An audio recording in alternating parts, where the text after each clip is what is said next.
નમસ્કાર દર્શક મિત્રો, વોઇસ ઓફ ગુજરાત ન્યૂઝ ચેનલમાં સમાચારમાં વિશેષ જોઈએ તો આપ દ્રશ્યમાં જોઈ શકો તેમ મહેમદાવાદ તાલુકાના કનીજ માકવા, છાપરા જેવા વિવિધ ગામના તાલુકાના ખેડૂતો હાલ જે ખેડૂતોને કમોસમી વરસાદ અને માવઠાને લઈને પાકને જે ભારે નુકસાન થયું છે ત્યારે સરકારશ્રી દ્વારા તેઓને સત્વરે વહેલી તકે વળતર મળે તેને લઈને આપ દ્રશ્યમાં જોઈ શકો તેમ માકવા રોડ ઉપર આવેલ ભારતીય જનતા પાર્ટીના કાર્યાલય ખાતે પૂર્વ કેબિનેટ મંત્રી અને હાલના 117 મહેમદાવાદ વિધાનસભાના ધારાસભ્ય સેવા અર્જુનસિંહ ચૌહાણને રજૂઆત કરીને આપ દ્રશ્યમાં જોઈ શકો તેમ આપવામાં આવ્યું આવેદનપત્ર.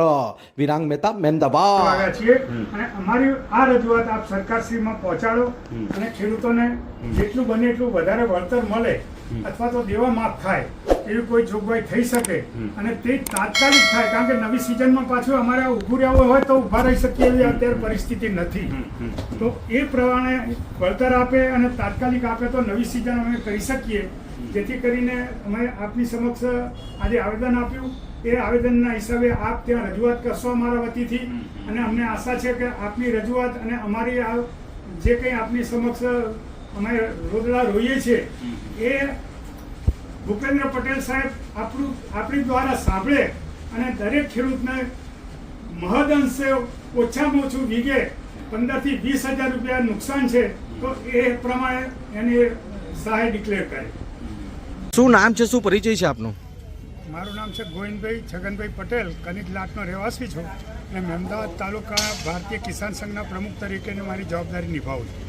આજે ખાતરેજ ચોકડી માકવા રોડ પર આવેલ ભારતીય જનતા પાર્ટીના કાર્યાલય ખાતે આપના પૂર્વ કેબિનેટ મંત્રી અને હાલના લોકલાડીલા એવા ધારાસભ્ય શ્રી અર્જુનસિંહ ચૌહાણની કાર્યાલય ખાતે આપ રજૂઆત કરવામાં આવ્યા છો. મોટી સંખ્યામાં ઉપસ્થિત છો, શું કહેવા માંગો છો?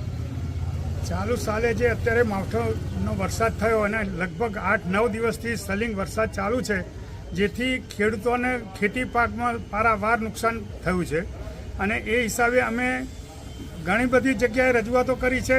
આજે અમે અર્જુનસિંહ સાહેબને પણ આ રજૂઆત કરવાને આવેદનપત્ર આપવા આવ્યા છીએ. એમાં મુખ્ય મુદ્દો અમારો જે કંઈ પાક અમારા નિષ્ફળ ગયા છે એનું સંપૂર્ણ અમને વળતર મળે અથવા તો અમારી જે કંઈ બેંકની લોનો હોય એ માફ કરવા માટે અમે એમને અનુરોધ કરીએ છીએ.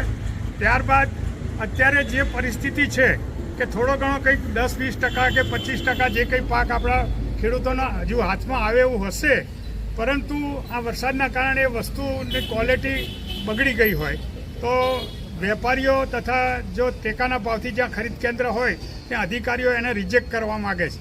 હવે આની અંદર ખરેખર રૂપરંગ જોયા સિવાય અંદર એનો ગુણ જુઓ. ભાઈ ચોખ્ખો તો ચોખ્ખો વ્હાઈટ છે, બરાબર છે, તો એનો પૂરો ભાવ આપો. મગફળી બહારથી ભલે કાળી હોય પણ અંદરથી દાણા સ્પષ્ટ સારા મળતા હોય તો આપણે એનો ભાવ પૂરતો મળવો જોઈએ. અમારી અર્જુનસિંહ સાહેબ દ્વારા સરકારમાં રજૂઆત પહોંચાડવા માટે અમે આજે આપણે અહીંયા એમની ઓફિસે આવ્યા છીએ અને એમને રજૂઆત કરી આવેદનપત્ર આપવાના છીએ. કયા કયા તાલુકાના, કયા કયા જિલ્લાના, કયા કયા ગામોના અંદાજિત લોકો આપની સાથે ઉપસ્થિત છે અને જોડાયા છે? અમે ફક્ત મહેમદાવાદ તાલુકા પૂરતું જ આ આયોજન કર્યું છે.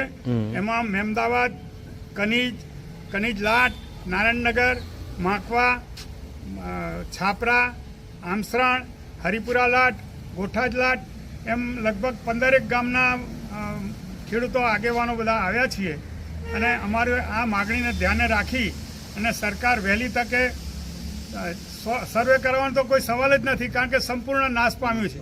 છતાં અમે અર્જુનસિંહ સાહેબ દ્વારા કહેવડાવીએ છીએ કે જેમ બને એમ ખેડૂતોને વધુ મદદરૂપ થાવ અને સહાય વહેલી તકે ચૂકવો તો નવી સિઝન માટે પણ એક અમારે ખર્ચમાં કામ લાગે. બાકી હવે ખેડૂત પાસે અત્યારે પહેલાં તો એવી ગણતરી હતી કે આ પાક આવશે એટલે નવી સિઝન ઊભી થશે. હવે એ પાક આવવાની કોઈ ખાસ જરૂરિયાત દેખાતી નથી અને સંભાવના પણ નથી. તો આ જેમ બને એમ વહેલી તકે અમને વળતર આપે, રાહત પેકેજ જાહેર કરે અને વહેલામાં વહેલી તકે જેટલું બને એટલું વહેલું અમારા ખાતામાં નુકસાની આપે એવી અમે સરકારને રિક્વેસ્ટ કરીએ. આજે તમે ધારાસભ્યશ્રીને રજૂઆત કરવા છો. નો ડાઉટ કિસાનોને પારાવાર નુકસાન પણ થયું છે, બરાબર. અનેક આશાઓ હશે, બરાબર, કે આ પાક અમારો થશે એટલે અમે આ કરીશું તે કરીશું. એવા કોઈ બનાવ તમારા ધ્યાનમાં? અત્યારે તો જે આ પારાવાર નુકસાન થયું અને જે આફતનો વરસાદ અમારી ઉપર વરસી પડ્યો, અમારી તો કમર તોડી નાખી છે. ઘણા બધા માણસોએ પોતે નક્કી કર્યું હશે ચોમાસામાં કે દિવાળી પછી આપણે દીકરા દીકરીના લગ્નનો પ્રસંગ અથવા તો કંઈક જીયાણું હોય, કંઈક મામેરું હોય, તો એ લોકોએ બધાય તૈયારીઓ કરી દીધી, પણ હાથમાં આવેલો પાક બિલકુલ સંપૂર્ણ નિષ્ફળ ગયો. તેથી ખેડૂતોની કમર તૂટી ગઈ છે અને જે કંઈ આશા હતી એ આશા ઉપર પાણી ફરી વળ્યું છે. તો અમારે સરકારશ્રીને અર્જુનસિંહ દ્વારા અમે એક રિક્વેસ્ટ કરીએ છીએ કે જેટલું બને એટલું મોટું રાહતનું પેકેજ આવે અને ખેડૂતોને સંપૂર્ણ રાહત મળે અને કાં તો દેવા માફ થાય એવી અમે સરકારશ્રીને વિનંતી કરીએ છીએ. જેમ બને એમ જલ્દી તમારી અને જેમ બને એમ જલ્દી અમારો આ વળતરનું વ્યવસ્થા થાય અને નવી સિઝન માટે અમને ઉપયોગમાં આવે એ પણ એક ખૂબ જરૂરી છે. તમે અત્યારે રજૂઆત તો કરવા આવ્યા છો ને ઠેક ઠેકાણે સમગ્ર ગુજરાતમાં જ્યાં જ્યાં બી આવું પાકને નુકસાન થયું છે બધાએ રજૂઆત કરે છે અને દરેક કાર્યકર્તાથી માંડીને દરેક પક્ષથી લઈને દરેક કિસાનથી લઈને કિસાન મોરચાથી લઈને દરેક લોકો કરે છે. પણ જો હજુ પણ કોઈ નિરાકરણ ના આવે સત્વરે તો શું પગલાં હશે તમારા આવનાર સમયમાં? જો આ અમારે આટલા પ્રતિનિધિઓ થઈને અમે અહીંયા રજૂઆત કરીએ છીએ અને અમારા રજૂઆતની કંઈ પણ અસર નહીં થાય સરકાર ઉપર, તો અમે આગળ ગાંધી ચિંધ્યા માર્ગે નવું આંદોલન ઊભું કરીશું, જેથી કરીને સરકારની પણ નામોશી થશે અને ખેડૂતોને જે કંઈ તકલીફ છે એ તો પડવાવાળી તકલીફ તો પડી જ ગઈ છે, પણ અમે આશા રાખીએ છીએ કે સરકારમાંથી કંઈક અમને લાભ મળે. ભારત માતા કી જય, ભારત માતા કી જય, બલરામ ભગવાન કી જય, ભારતીય કિસાન સંઘ જિંદાબાદ, જિંદાબાદ. જવાનો શહીદો અમર રહો, શહીદો અમર રહો. જય જવાન જય કિસાન, જય જવાન જય કિસાન. ભારત માતા કી જય, ભારત માતા કી જય.